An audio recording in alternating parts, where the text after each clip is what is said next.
Good morning. This is Pastor Jeff. It's Thursday morning. I'm in my office and I am going to read the gospel lesson and preach the sermon that I preached on Sunday and Wednesday. The Sunday and Wednesday sermon was very similar. There was a little bit of a change on Wednesday because on Sunday I had Pastor Paul with me and we leaned into Pastor Paul for just a little bit on rest and Sabbath at church camp.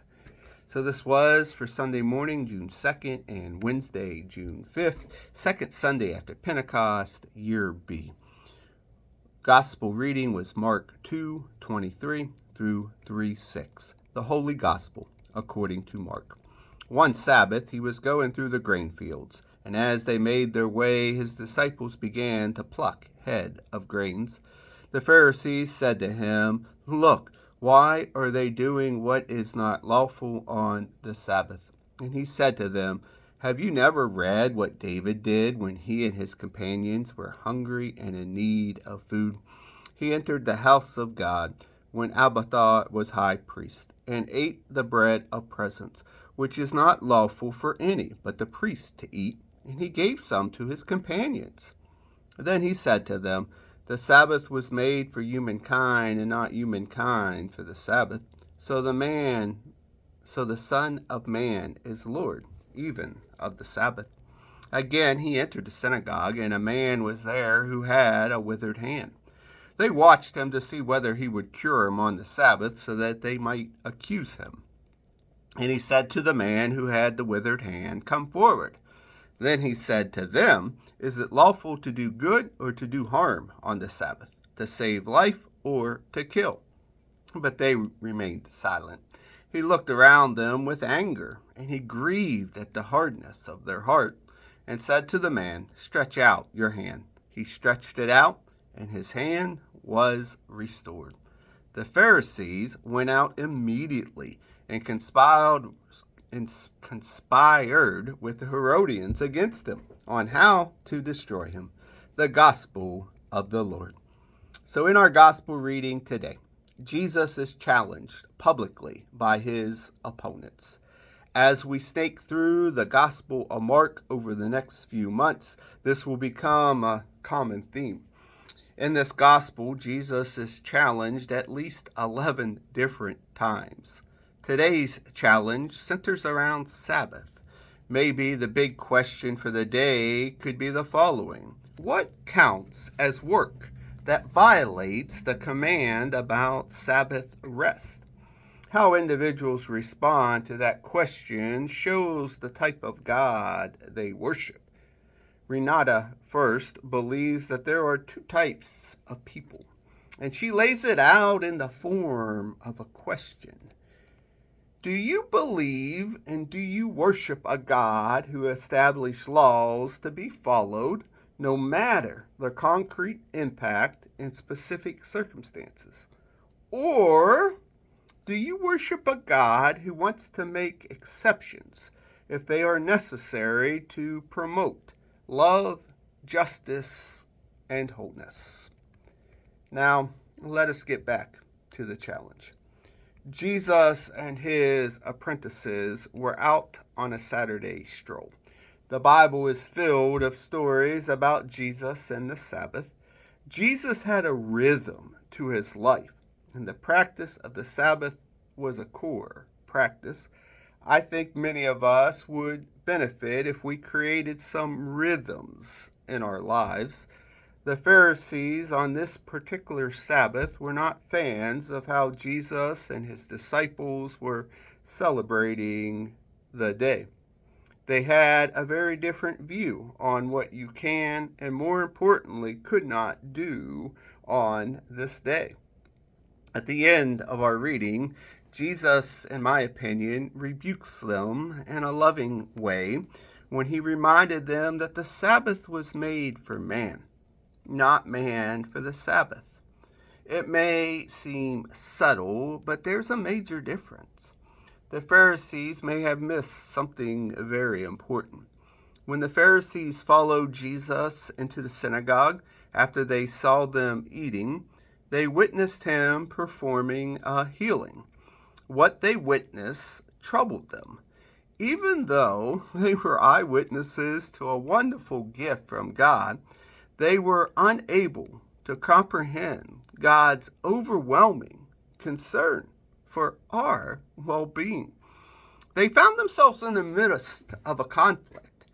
Does meeting human need come first, or does meeting the Sabbath requirement come first? When it comes to God, human need always comes first.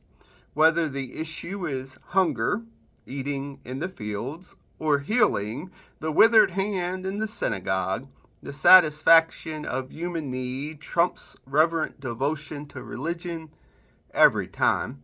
I believe that Jesus is sharing with those who have ears that at times you must set aside the law when a greater need arises. May we center ourselves around the well-being of another. It could be argued that Jesus was honoring the purpose of the Sabbath because he was saving and preserving life. What a better day to do it than a day that is set aside to promote God's commitment to humanity's well-being. We must remember that is what the Sabbath is really about.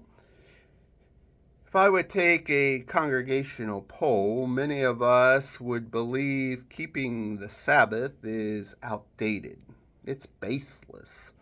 And many of us may also believe that it is strictly a Jewish practice or a commandment for those back in the day, and not really about us or for us. Over the last few weeks, I have had quite a few conversations within the walls of this building and outside of these walls with church members regarding life. There is a common theme among us, and it is a common theme across the nation. I am stressed. I'm busy. I am fine. Really? Hey now, I'll sleep when I'm dead. We as a community and as a nation, we are running ourselves to death. In the 21st century, Sundays are no longer the escape it used to be. We are trapped in a cycle of busyness. We have no idea how we can opt out of the rat race of life. We want and need rest, but how in the world can we schedule rest in? All in the midst of our very busy schedules. In a recent book called Sabbath in the Suburbs, the author contemplates that maybe Sabbath is a vaccination against the breakneck speed of life. I like that thought and concept. I'm not sure about you, but I need a vaccination. Earlier in this week, I really wanted to take a long and hard look at the last verse in our text. It fascinates me that we are only 79 verses into Mark, and two groups of people with vastly different views are coming together so they can destroy Jesus. It's going to be a fun and wild ride through Mark. However, Sabbath would not let go of me. Maybe it's because I am terrible at taking a Sabbath and I needed to hear the words. When I was in Atlanta 6 weeks ago, I picked up two books. One was called Sacred Rest, Recover Your Life, Renew Your Energy, Restore Your Sanity. The second one was called The Ruthless Elimination of Hurry, with a line scratched out through hurry. Irony and a play on words are intended in my next line. I have been in such a hurry, I haven't taken time to rest to crack open the books. Many of us, maybe a few of us, can come together and we could read the books. We could practice the Sabbath and keep one accountable. If you're interested, please let me know. Please know that the Sabbath is truly a gift from God.